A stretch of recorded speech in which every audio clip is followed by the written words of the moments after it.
Hello there, art lovers! Welcome to my channel. It is Scrolly time!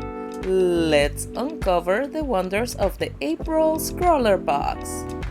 The first hint to what we could be getting is this Frisk cold press watercolor paper. The featured artist for this month is Candace Fincher. Cool artwork. Lots of detail. Beautiful. The magazine or scroller scene is here. And it has a description of the box's contents and a brief interview with the featured artist, tips on how to use the materials. And one of my favorite parts is the artwork done by different artists using the previous box's supplies. I'm always curious to know how the different artists used the supplies and love to admire their creativity and effort. And these are the ones that participated and won on the Scrawler Challenge. And we also have a mini lesson on art history on how colors were created. Let's see what the goodies are. A chocolate lime candy with a crispy tangy shell and a smooth chocolate center. Yum! That is quite an interesting combination. Let's put it away. Also included a Pro Art Polar Round Brush number 4, Frisk masking fluid, and the star of the show, encased in a very nice tin, 5 Faber-Castell watercolor pencils. These are some chunky boys. Let's place our sticker in our Swatches book and label our spread ScrawlrBox 92. And this is the ScrawlrBox for the month of April for the year 2023. Now for reals, let's begin our swatchy. Starting with the warm gray. This is the dark phthalo green. Next we have the light ultramarine. This is the dark cadmium orange. And lastly, the light yellow glaze. And the last test will be the masking fluid. This tiny needle, it's to prevent the clogging of the tip. Let's close it really well. Now I'm testing how these watercolor pencils react with water.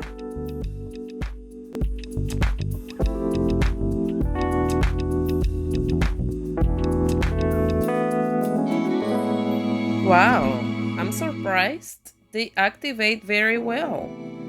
I don't see very much texture under the activated pigment, and I find it really interesting that the most saturated color is the orange. At this moment, let's see if we can come up with new colors by mixing them together. We'll begin by mixing all the colors with yellow to see if we can come up with a lighter version. I'm making sure to put a lot of pigment on the paper, so when I put water on it, I have enough to work with while I mix the colors.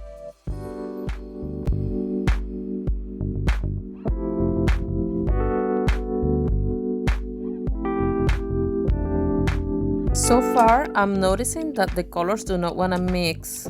How funny. But this could be because of the pigment is hanging onto the paper. Also, this could be because this paper is not really watercolor paper. It's more of a multimedia paper.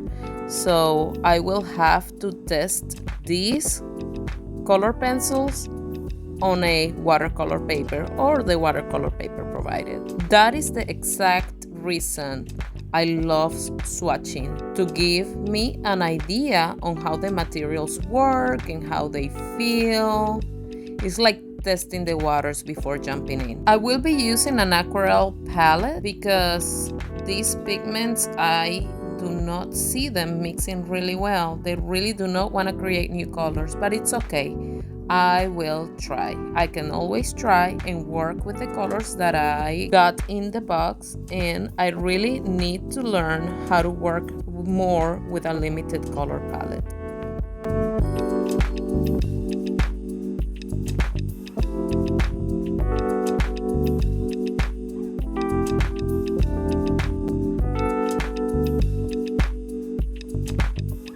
The scroller challenge for this box is metamorphosis. These were some ideas I had in mind, but this one right here is the one that I will be working with. And before I begin my piece, I tape down the edges of the paper with washi tape to prevent warping. To sketch my picture, I am using a colored mechanical pencil that was not included in the box, but I need something to transfer my picture onto the paper, and that's what I'm doing. Without any more delay, let's create.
And now, my impressions on the contents of the box.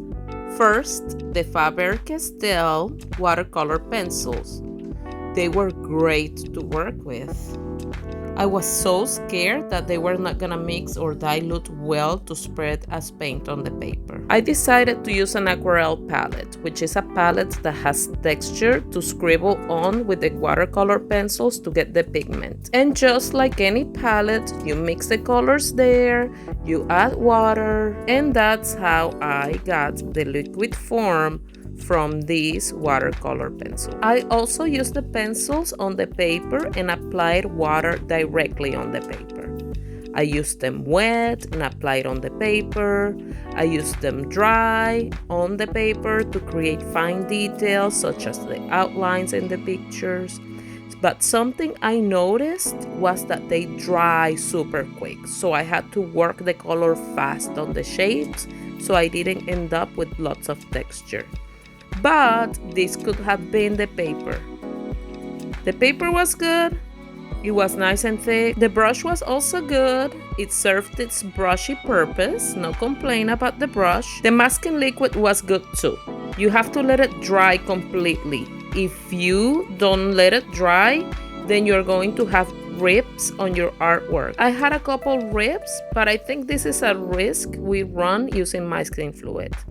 I have not yet used the masking fluid that does not rip the paper some. Overall, this was a very good box. But I may be biased because watercolor is my jam. If I had to rate this box, I would give it a 9 on 10. Good quality products, good product combination, that's important, and good color selection. Well, y'all, this is it for today. I hope you have a lovely day and do not forget to subscribe. And I will see you next video. Bye.